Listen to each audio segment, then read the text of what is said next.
За Азийн нэгдсэн эгөө Монголд маань 18 цаг тэг минут болсон байна. Намайг бол Адиатрын Баяр Чухлан гэдэг. За би дэлхийн зах зээл дээр прогресс арилж байдаг, хувьцааны арилж байдаг, жижигхэн анализын багийг удирддаг. За үүнээс гадна бол торгоны зам гэх онлайн мөрөөдөд тоглоомын газрын албан ёсны эзэн гэж үл явна. За өнөөдөр би юунд тухай ярих гэж байгаа вэ гэвэл за нэгт бол Норвегийн залуустай холбоотой гэгдэх 9.3 тэрбум төгрөгийн гүйлгээний талаар бол мэдээллийг өгнө. За тэгээд онлайн мөрөөдөд тоглоом гэх энэ салбарт 2 жил ажилласан хүний хувьд энэ салбарт бол нуугдсан гашуун үнэнг бол ил гаргаж тавина. За тэгээд эхний зүйл нь за манай дүү Адиатрын оч 2-3 жил орчим хэвлэх үйлдвэрт бол ажилласан байдаг. Тэгээд 2025 оны он гаргаад гисэн үү эсвэл он гарахаас өмнө гисэн үү ажилласаа гараад тэгээд энэ Норог гэх бол байгууллагт бол ажилд орсон юм билээ. За тэгээд 2025 оны 3 сарын 18-19 хавцаа юм уу да. За Норгийн ажлын газарт бол цагдаа нар бол шалгалт хийсэн байдаг. За тэр үед манай дүү яг хамт байж таарсан. Тэгээд тэнд байсан залуучуудыг бас шалгасан. За яг тэр үед нь бол манай дүүгийн дансныхын мэдээлэл бол ил гарч ирсэн байдаг. За онлайн мөрөгдөд тоглоомынхаа ажилд дүүгийнхээ дансыг 6-7 сар орчим хэрэглээд өнгөрсөн оны 4 сард бол хэрэглэхээ болсон байдаг. За тэгээд 6-7 сарын хугацаанд бол 9.3 тэрбум бол орж бас гарч бол байсан юм билээ. Тэгээд тэрийг цагдаагийн албан байгууллагын одоо ажилчид бол олж мэдсэн, олж үдээд бол Норгийн залуусчлалыг бол хууль бус мөрөөдөд тоглоомтой бол холбож бол сошиал орчинд бол нэлээд явсан. За тэгээ миний хэлэх гээд байгаа зүйл нь бол за торгоны зам клуб онлайн мөрөөдөд тоглоомын газар болон Норог хоёр бол хоорондоо ямар нэгэн харилцаа хамаарал бол байхгүй гэдэг зүйлийг бол аль биесээр мэдэгдэж байна. За хоёр дахь юм бол яагаад би өнөөдөр энэ мэдээллийг хийж байгаа вэ гэх юм бол за 2009 оны хавар за би ихтэй сургуулиудын дотор байруудаар яваад тэгээд өнөөдөр эсвэл хизээч үү гэдэг нэртэй илтгэлээ тавьдаг байлаа. Тэгээд тэгж явж байгаад эх орон залуучуудын нэгдэл гэж нэг тийм албан бус байгууллагыг бол нээсэн байдаг. За тэр нь бол тухайн үед нэг 4000 орчим бол гишүүнтэй байсан байдаг. За тэгээ манай залуучууд ярилцаад эх орон залуучуудын чуулга уулзалт гэдгийг зохион байгуулъя гэдэг. Тэгээд санхүүжилттэй болоод Олимп гэдэг газар бол юм хамаа хэвлүүлж ирсэн. Тэгээд эх орон залуучуудын чуулга уулзалтанд дуусмагц. За яг тэр чуулга уулзалтанд оролцсон залуучууд бүгдээрээ гараад талбай дээр бол жагсаал цуглаан хийнэ гэж бол төлөвлөж ирсэн байдаг. Тэгээд Олимп гэдэг газарт бол янз бүрийн самбар, тэгээд лоозон, ураа өгнүүд, тэгээд хэвлэмэл материалуудаа бол бүгдийг хэвлүүлж ирсэн байдаг. За тэгээд нэг өдөр одоо нөгөө юм хэвлүүлж байгаа газар руугаа явж байсан. Тэгээд талбайгаар дайраад өнгөрсөн. Талбай дээр амлалт нэг ард түмний хөдөлгөөн гэдэг тийм жагсаал цуглаан бол болж байсан. За тэгээд тэр жагсаал цуглаан дээр бол чөлөөт энэ дээр бол ажиллаж байсан. Тэгээд чөлөөт энэ дээр гараад тэгээд оюутан залуучуудад тавьдаг байсан илтгэлийнхээ хамгийн хурц хэсгээс нь бол одоо нэг 15 минутын бол тастаж хэлээд бол бууж байсан. Тэгээд тэнцэнээс буухад бол маш олон залуучууд ирээд үзэл бодол итгэл үнэмшил таарж гин, тохирж гин, нэгдий, нийлий хамтдаа ямар нэгэн зүйлийг өөрчлөе гэх мэтчлэн. За тэгээд тэр дундаас танилцсан залуучуудтайгаа хамт нөгөө хэвлэлийнхээ газар очсон. Тэгээд шөнийн 00 цаг өнгөрөөд бол цагдаагийн албан хаагчид бол орж ирсэн. Тэнд байсан бүх бидний хийлгэж байсан юмнуудыг бол бүгдийг хурааж авсан. Тэгээд тэнд байсан манай залуучуудыг бас цагдаагийн байгууллагт аваачиж бол барьж хорж бол одоо хонолсон байдаг. За тэгээ маргааш өглөө гараад ирэхээр тэднэртэй бол уулзахад баг амнаас нь үг дуурхай болцсон. Нөгөө зүрх сэтгэлд нь байсан үзэл бодол итгэл үнэмшил нь бол аль хэдийн унтарсан, мохцсон байсан. Тэгээ Норгийн залуустаар яг энэ зүйл ингээд давтагдаж байгааг хараад яг тийм цаг хугацаанд би өөрөө байсан болохоор тэр хүмүүсийг Норгийн залуусын тэр итгэл үнэмшлийн бити мохосоо гэсэн үүдэн дээрээс за өөрийгөө одоо хамгийн анхны удаа ил гаргаж за энэ мэдээллийг хийж байгаа. Тэгээд ер нь бол Норгийн залуус гэж хандаж хэлэхэд бол би ингээд ил гараад за би өөрөө энийгээ зарлаж байна гэдэг бол миний хувьд бол маш том эрсдэл. Тэгээд би ийм том эрсдэл гаргаж байгаа юм чинь та нар ямар ч үнээр хамаагүй тэр бичлэгээ Монголын ард түмэнд үзүүлээрээ юу байгааг нь бас дэлгэрээ гэж бол хүсмээр байна. За дээрээс нь нэмж дурдахад бол За Норвегийн залуус мөрөөдөө тоглоомын газар хоёрын хооронд бол ямар нэгэн харилцаа хамаарал өнөөдрийг хүртэл байгаагүй цаашдаж байхгүй гэдэгт бол эргэлзэхгүй гэж болно. Монгол улсын иргэн М цаг Б, А цаг О, А цаг Б, Н цагээс Д цагээс Б цаг Б нар нь Facebook захин орчинд иргэдэд сурчлагаа явуулан бүлэг зохион байгуулалтанд орж мөрөөдөө тоглоом зохион байгуулах гэмт хэргийг байнга уйлдан амьдралын их үүсвэрээ болгосон хэрэгт мөрдөн шалгах ажиллагааг явуулж байна гэсэн ийм мэдээлэл TVS Mongolia Channel гээд пэйж хуудсан дээр бол тавигдсан байгаа даа. За энэс гадна манай аав ээж хоёрыг тэгээд манай хоёр дүүг тэгээд дансаа хэрэглүүлж байсан хүмүүсийг яллагдагчаар татсан байгаа даа. Тэгээ энэ чинээс болохоор би ерөөсөө нэг зүйлийг ойлгохгүй байгаа даа. Нэг бол би торгоны замын эзэн тэгээд мөрөөдөө тоглоом зохион байгуулсан гэмт итгэхэд биш юм шиг. Эсвэл би баригдсан, хоригдсан, шалгагдж байгаагаа мэдэхгүй ч одоо ингэ байгаад байгаа юм шиг. Тэ би өөрөө энд байхад миний мөрөөдөө тоглоом зохион байгуулсан бүх тоног төхөөрөмж датанууд энд байхад Монголд мөрөөдөө тоглоом зохион байгуулсан ийм шинээр тусдсан хүмүүсийг олцохоор нь би сүүлгүүгээ сандрах шиг. Үгүй би штэ гэж цаанаасаа бүр ингэ хэлмээр санагдаад. Тэгээд тэр хүмүүс нь их одоо сонин. За манай ээж бол 60 гарсан настай хүн. За үйлчлэгч хийдэг. Манай аав бол хорт авдартайгаа сүүлийн 4 жилд одоо тэмцэж яваа тийм хүмүүс. Тэгээд Монголын цагдаагийн байгууллага харахтаа хууль зүйн сайд хууль зүйн яам харахтаа манай ээж аав хоёрыг мөрөөдөө тоглоом зохион байгуулчих боломжтой, чадамжтай тийм хүмүүс гэж одоо үзээд байгаа шиг санагдаж байна. За тэгээд ярианыхаа эхэнд бол онлайн мөрөөдөө тоглоом гэх нэр муутай ертөнцийн нуугдсан бүх хэнийг илчилнэ, гаргана гэдгээ бол одоо маш тодорхой, товч бас ойлгомжтой хэлсэн байдаг. За тэгээд энэ тухай зүйлийг одоо яг зөв бүрэн гүйцэд мэдээллийг одоо гаргахын тулд за бүх зүйлийг магадгүй эхнээс нь ярих хэрэгтэй юм шиг санагдсан. За манай эхнэр бит хоёр Турк улсын Стамбул хотод ажиллаж амьдарч байсан. За тэгээд коронавигийн үеэр Турк улсын Стамбулд одоо бүх ажлууд зогссноор за бид хоёр бол Турк улсын Стамбул хотоос лайв хийж Монгол руу бараа зардаг байсан. За тэгээд зарсан бараагаа газрын карганд өгж явуулдаг. Тэгээ газрын каргоор яваад Монголд очихоор нь тэрийг задлаад хүмүүстэй тараадаг тийм байсан. За гэвч бол нэг удаагийн бол газрын карганд өгсөн ачаа маань бол одоо Монголд очоогүй. Тэр ачаа бол замдаа хэлгээл асуудлаас болоод ерөнхийдөө бол хизээж болтохооргүй бол алгуулсан байдаг. За тэгээд ихнэр битээ газрын карго ажилуулдаг хүмүүсийн хайхрамжгүй эсвэл санаандгүй тийм үйлдэлээс болоод 103 хүнд бол 45 гаруй сая төгрөгийн өртөө болсон. За санхүүгийн маш хүнд нөхцөл байдалд бол орсон.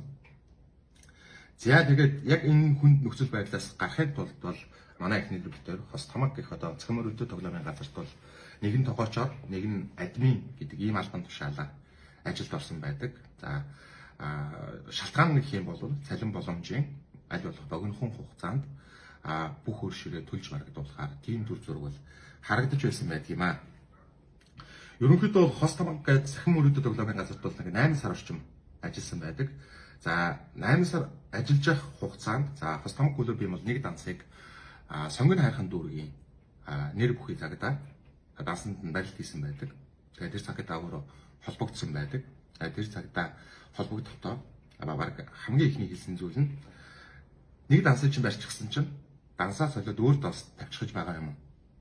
Яах вэ? Би дахиад цааш ингээд данснуудыг барьж үзүүлэх үү гэсэн зүйлийг хэлсэн. Тэгээд тэр зүйл хүн бол одоо тэр цагдаагийн албаа хаагч бол ярьж залгаж орж ирэхдээ л ерөөсөө сонирхол нь хүсэж байгаа зүйл нь ойлгомжтой байсан. Тэгээд хос тамгын удирдлагуудаа бол тохиролцсон. За тэгээд баг жил гаруй хугацаанд бол хамтарч ажилласан тийм бол сураг бол байдаг. За тэгээд тэр хүний нэр ус сард хэдэн төгрөг авдаг байсан бүх мэдээлэл нь бол надад бол байгаа. Тэгээ энийг бол тохиромжтой цагт нь бол хууль хүчний байгууллагын өмнө бол ил гаргаж тавих болно. За энэс цаашаа үргэлжлэнэ. Хос тамга гэдэг цахим мөрөөдөө тоглоомын газарт бол ажиллаж байхдаа би өөрийгөө стрим хийж чаддаг. Бас боломжийн гайгүй ярьж чаддаг. хүмүүст санаагаа ойлгуулж чаддаг. Тэгээ хүмүүс бас тодорхой хэмжээнд сонирхолтой ярьдаг юм байна гэсэн тэр зүйлийг олж хараад тэгээ ер нь өөрөө ингэж клубд ажиллаж байснаас өөрөө клуб нэгээд ажиллаулъя гэсэн санаа дурж тэгээ хостомог гэх тэр газраас бол гараад тэгээд өөрөө тусдаа бол клуб гэдэг хөгжүүлээд бол явж байсан. За тэгээд манай клуб ажиллаад 3 сарын дараа манай нэг дансны байр бол барилд орж ирсэн. За тэр барилдыг орж ирсний дараа за ерөнхийдөө энэ хүртэл одоо яваад болио энэс цаашаа дийлэхгүй юм байна. Тэгээд аав руу ээж рүү ингээд цагдаагийн газраас гээ залгасан. За одоо ингээд болио гэд яг тэгж байх агшинд за кибергэмт хэрэгтэй тэмцэх хилцийн ажилтан өөр хүнээр дамжуулан надтай холбогдсон. Тэгээд танай ажил ямар ч асуудалгүй цаашаа явж болно. Тэ? Клубээсээ өржүүл. Тэгээд ашигсаа ол гэд. Тэгээд тэр хүнтэй тохиролцоод тэгээд тэр хүн бол манай клубтай бол нэг 8 сар орчим хугацаанд хамтарч ажилласан байдаг. 8 сарын хугацаанд бол 400 сая төгрөгийг бол авсан байдаг.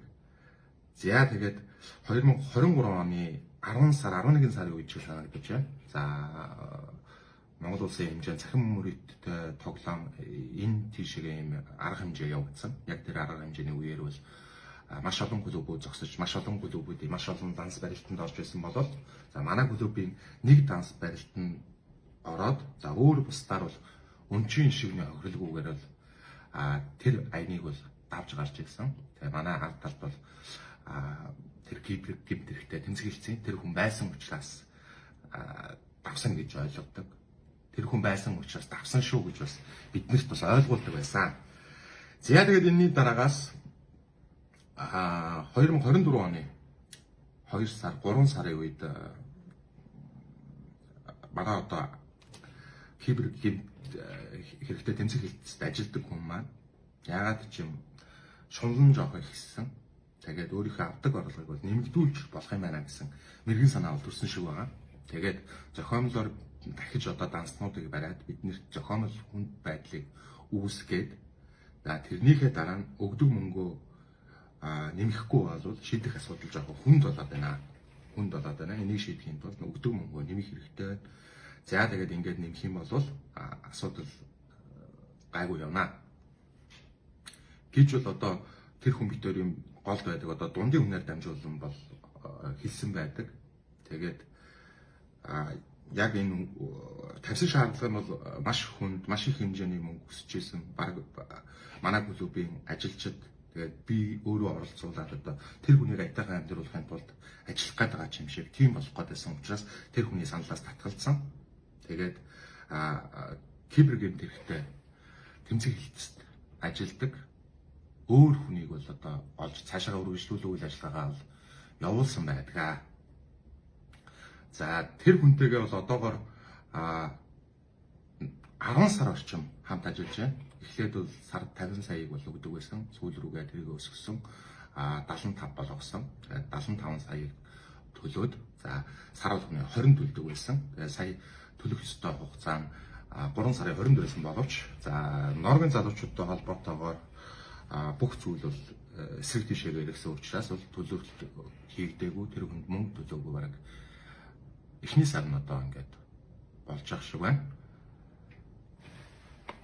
За тэгээд яг хөө энэ мэдээлэл хүмүүст очиход хүмүүс цацагдахад нэг юм үл итгэх байдал үүсч магадгүй. Үл итгэх байдал үүсч магадгүй.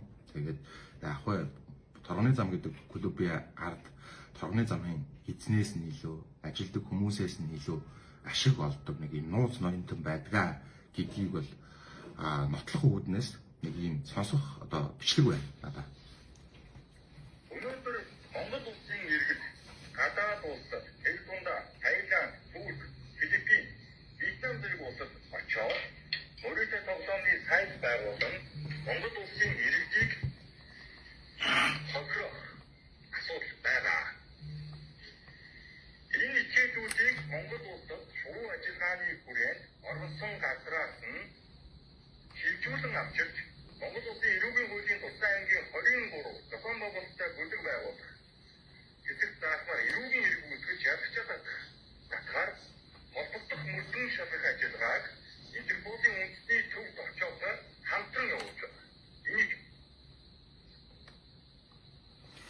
За. Энэ цагдаагийн байгууллагууд нэг рапорт гэдэг нэг юм байдаг гин. Тэр нь өглөө болгон баг болдог тухайн өдөр ер нь хаашаа чиглэж юу хийх, ямар ажил хийхээ ийм хурал маягийн юм болдог. Тэгээд манай ард талыг даадаг, манайхаас мөнгө авдаг тэр хүн бол тэр өглөөнийхөө одоо тэр рапортон дээр хэлэгдсэн үгийг утсан дээр хуулж бичээд над руу ийм явуулсан кейс байгаа. За тэгээд энэс гадна бас нэг чат нь бас байгаа. За энэн дээр бол голлох юм хэлэхэд бол за 2 сарын ихэр юм уу да. За кибер гэмт хэрэгтэй тэмцэх хэлтээс тэгээд захим гэмт хэрэгтэй тэмцэх хэлтсээс за энэ мөрөөдө тоглоомын асуудлыг шийдэх гээд 3 газар руу одоо Жэжүү рүү бол нэг хэсэг хүн явсан байгаа. За тэгээд дээрэс нь Тайландд 2 газар руу бас ийм 2 хэсэг гээд нийт 3 газар руу 3 хэсэг хүн явсан. Тэгээд ийм хүмүүс ийшээ явж шүү. Та нарын байгаа газар чинь бол наан чинь бол биш үстэй гэсэн байдлаар бол ирүүлсэн. Ийм газар руу явж шүү. Болгоомжтой байгаараа гэсэн ийм зүйлийг бол надад ирүүлсэн. Тэгээд энэ нь бол ингээд миний утсан дээр хадгалагдаад ингээд байж байдаг. Тэгээ эмчнээс хэлгсэн гол санаа нэг юм бол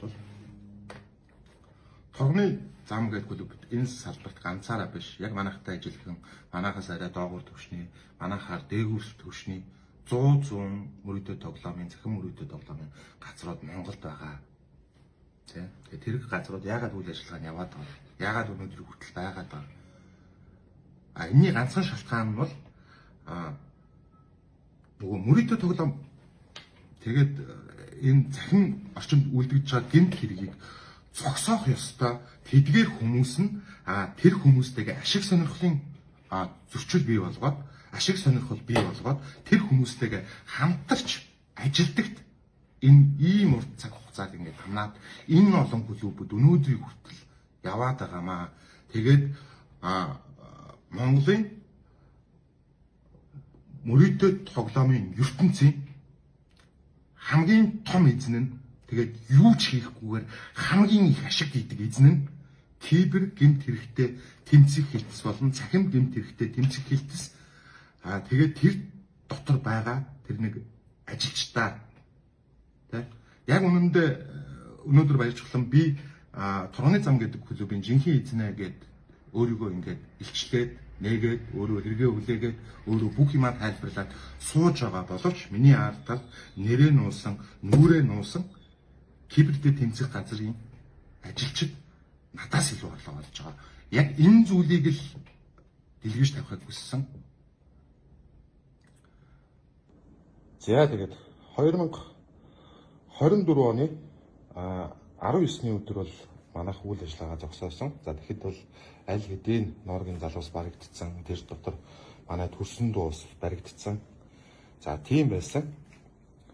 Тэгээд тэр хүмүүсийг тэнд барьчаад байхад манай үйл ажиллагаа энд явж исэн гэж үзэх юм бол зохион байгуулсан хүн нь тэр дотор ерөөсөө байгаагүй гэсэн ийм маш энгийн ойлголт гарч болно. Тэгээд 2024-ний 19-ны өдөр ингээд манайд 3 ширээ явж исэн юм байна. 3 ширээнд нийтдээ нэг 20 гаруй хүн тоглож байсан юм байна. Тэгээ ширээнүүдээ бүгднийг нь тэрминэт хийж шууд зогсоогоод энэ ширээнд сууж байсан бүх хүмүүсийн мөнгийг данс руу шилжүүлээд тэгээд нэгч тоглогчийн гомдолгүйгээр манайх бол үйл ажиллагаагаа зогсоогоод тэг зогсолт хийсэн байгаа. Тэгээд Монголд бол одоо мөрөөдө тоглоом зохион байгуулсан гэдэг үндэслэлээр маш олон хүнийг яллагтагчаар татаад тэгээд маш олон хүнийг бол бас мэдүүлэг аваад тэгээд дээрээс нь 3 хүнийг бас одоо ингээд одоогийн байдлаар бол ингээд хорцсон байж байгаа. Тэгээд яг мөрөөдө тоглоом зохион байгуулсан 2 компьютерний энд л байж байна.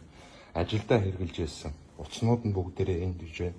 Бүх нотлох баримт, бүх дата энд байж байна.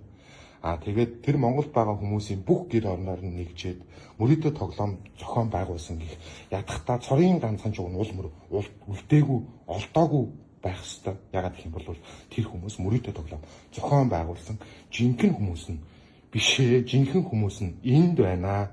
Тэгээд энэ шоронд хорцсон байгаа одоо 461-р ангид хоригдож байгаа тэр хүмүүсийг ямар үндэслэлээр, ямар бодиттой шалтгаанаар хориод байгаагаа хууль зүйн яам нь тайлбар хийгээсэй гэж хүсэж байна. Тэгэхээр нэгэнт ноорогт дээрээс ингээд энэ асуудал өндрөө автсан учраас магадгүй таны албан хаагчид танд ажилтдаг танаас салбарынхан гэмт хэрэгтнүүдийг барьсан, зохион байгуулалтаа мөрөөдөө тоглоомыг зогсоосон тэр алдар хүндийн эзэд хэрвээ болохыг хүссэн байж магадгүй юм. Гэхдээ одоохондоо бол тэр зүйлээ хийж чадаагүй байна шүү гэдэг зүйлийг хэлмээр байна. Манай ариг даадаг их сар болгон 75 сая төгрөг биднээс авдаг. Тэгээд киберт ажилдаг 3 хүндээ хамтарч бол нэг удаа хэлж үзсэн. 75 сая төгрөг гэдэг бага мөнгө биш шүү дээ. Тэгээд энэ мөнгөнийхөө оронд нь өөрсдийнхөө барилтанд оруулсан данснуудаас ганц нэгийг нь чөлөөлж өгч болохгүй юу гэх. Тэгээд тэр хүмүүс юу гэсэн бэ гэхээр танай ажил явж гинэ үү? Танай данснууд нэмж барилтанд орж гинэ үү? За бид нар юу ч хийхгүй байх нь та нарын хувьд ийм эерэг үр дүнтэй шүү. Тэрөө бид нар ажиллаа хийж эхлэх юм бол та нарын данс барилтанд орох болно. Ажилчин зогсох болно. Та нар хүнд нөхцөл байдалд орох болно шүү. Гэсэн зүйлийг хэлсэн байдаг. Тэгээ эндээс надад юу игдүүтэй санагдсан бэ гэхээр хэн нэгэн хүн юу ч хийгээгүй хүн төлөө надаас 75 сая төгрөг авдаг. Дээрээс нь төрөөс нэмээд цалин авдаг. Юу ч хийхгүй суух гэдэг чинь ийм үн цэнтэй чухал зүйл болчихсон юм уу гэж асуумаар санагдсан. Яг одоогийн байдлаар мөрөөдөө тоглоом зохион байгуулсан хэрэгт манай гэр бүлийнхэн, дүүнер, найз нөхөд надад итгэж дансаа хэрэглүүлсэн хүмүүс холбогдсон шалгагдаж байгаа. Тэгээд тэр бүх гим зэмгүй хүмүүсийн төлөө баяр жухлан зүгээр суухгүй ямар нэгэн зүйлийг хийх болно. Хөшгөний ард алзны ихийг хүртсэн мөртлөө хөшгөний ард үлдэх гээд байгаа тэр хүмүүсийг илчлэхийн төлөө оролдох болно. Нэр муутай энэ Монголын онлайн цахим мөрөөдөө тоглоомын салбарт байгаа мянган залуучуудыг төлөөлөөд дуурах болно. За энэ бүхний төгсгөл хэлэхэд баяр жухлан гэдэг хүн өөрийн хийсэн зүйл гим нүглээсээ зогтох гээд байгаа асуудал ерөөсөө биш шүү. Тэгэхээр цаг нь болохоор хувь тавилангаа 90 хүн шиг өгөх болно.